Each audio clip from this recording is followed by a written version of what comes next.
Hello everyone, আজকে আপনাদের সাথে শেয়ার করছি মন্দ কনভিলেন্সার ছোট্ট একটি শপিং ব্লগ। আশা করছি আজকে ব্লগটা ভালো লাগে। ওই দিন কি পরিমাণ জ্যাম ছিল কি আর বলবো। ইটালি পুরো ঢাকা শহর হয়ে গেছে, জ্যামে একদম আটকে গেছে।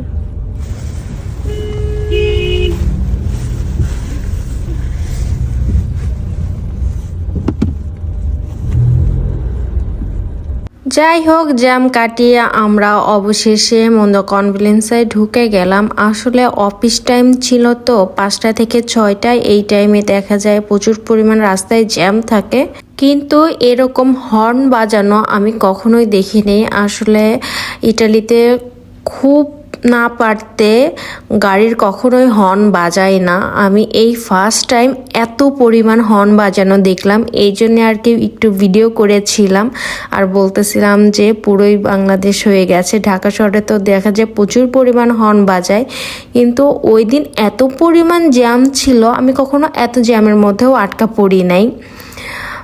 তো এই জন্য আর কি চিন্তা করলাম যে একটু ভিডিও করেই রাখি। আমি কখনো এত হর্ন বাজানো দেখি নাই। প্রায় গাড়ির লোকে হর্ন বাজাচ্ছিল, ব্রিয়ানার পাপা বাজায় নাই। তো এই জন্যই আর কি ভিডিও করলাম। তারপর আমরা মূলত কিসের জন্য গিয়েছিলাম সেটাই তো বলা হয় নাই। মন্দ কনভিলেন্সেই গিয়েছিলাম আমাদের ড্রয়িং রুমের সোফার সেট কেনার জন্য। আমরা চাচ্ছিলাম যে আমাদের সোফার সেটটা চেঞ্জ করার জন্য, একটা বড় সোফার সেট নেওয়ার জন্য। তো ওটাই দেখতে যাই, আর তার সাথে ছোট ছোট করে বেডরুমের কিছু ভিডিও ক্লিপ নিয়ে রাখি। আপনাদের কাছে কোন বেডরুমের ডেকোরেশনটা ভালো লেগেছে কমেন্ট করে জানাতে পারেন। আমার কাছে বেডরুমের ডেকোরেশনগুলো সবগুলাই ভালো লাগে, কোনোটা থেকে কম না। আর বাচ্চাদের বেডরুমের ডেকোরেশনগুলোও সুন্দর লাগে, কালারফুল। তো এই জন্য আর কি চিন্তা করলাম যে ছোট করে ক্লিপ নিয়ে রাখি, আপনাদের সাথে শেয়ার করব। এই জন্য ছোট করে ক্লিপ নিয়ে রাখা।